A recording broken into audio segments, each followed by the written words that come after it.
Hi, I'm Mitchell. This is my senior seminar interview. Today I'll be talking about my experience that I had in my junior year at ISB. Why did you choose to talk about this example? Well, I chose to talk about this example because it really stuck in my mind. It was one of those eye-opening moments that you have throughout your life. Can you tell me about this experience? Of course. I was in class with a friend. We'll call him Bob. Bob and I were talking about hunting. Hunting's something that I've been doing since I was a little kid, and I'd hunt every year when whitetail deer season came around. Then out of nowhere, this girl we'll call her Sarah, she came out and said, "How could you go around killing innocent animals?" Sounds like Sarah caught you off guard. Yeah, that's exactly how I felt. Hunting was just something that I did and I grew up with. There was nothing wrong with it. We didn't hunt for sport, but we'd eat everything that we'd kill. So what happened next? Well, this is when I realized that the way I grew up and the way Sarah grew up were completely different. So when the topic of hunting came up, we both reacted different to it emotionally.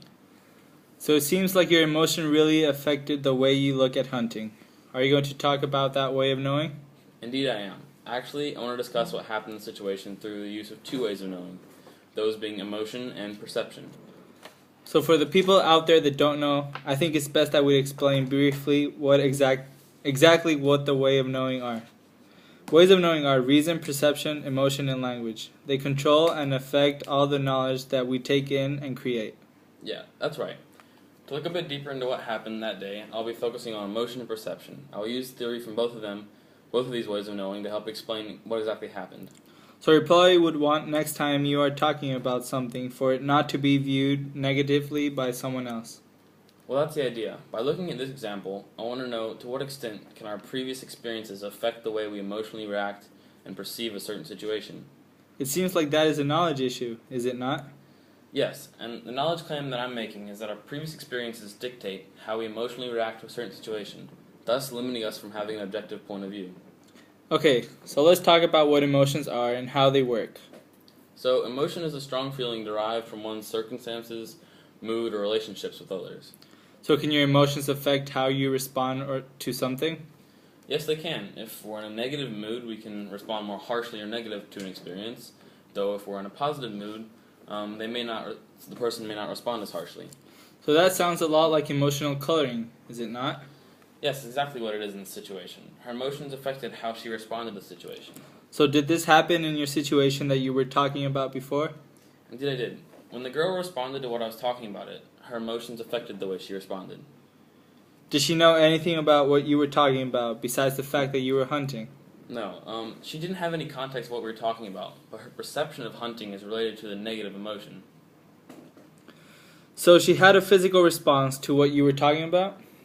Yes, she did. This is where we have to think about the James Lange aspect of motion. This is where you have a stimulus, then a physical response to the stimulus, and then you feel an emotion, and then you become aware of this emotion. So what are the different parts in this situation? In this situation, the stimulus was a topic of hunting.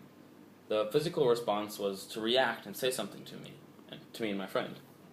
The emotion was a bit of disgust that soon turned into anger. So what would make her response to this different from yours? Well, I believe that it was experiences we had growing up. I grew up in the South, where everyone hunts and it was a normal thing to do.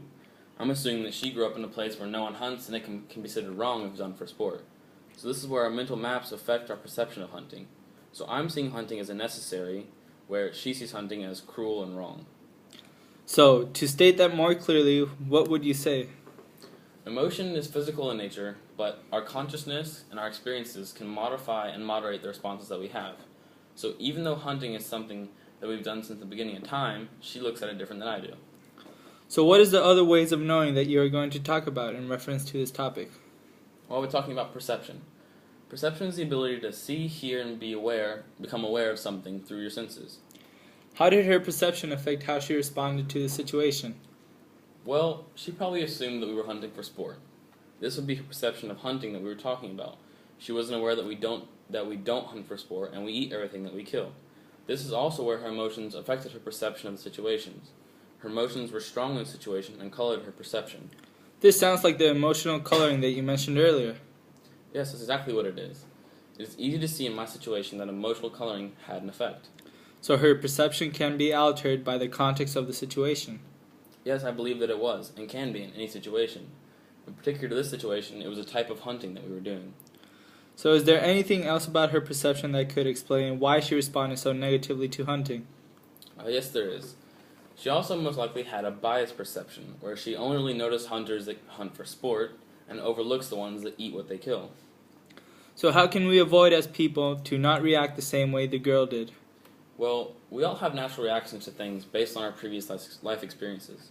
We just have to make sure that we know the context of the situation that we're talking about before we make a comment on it. So in conclusion, what are you trying to say?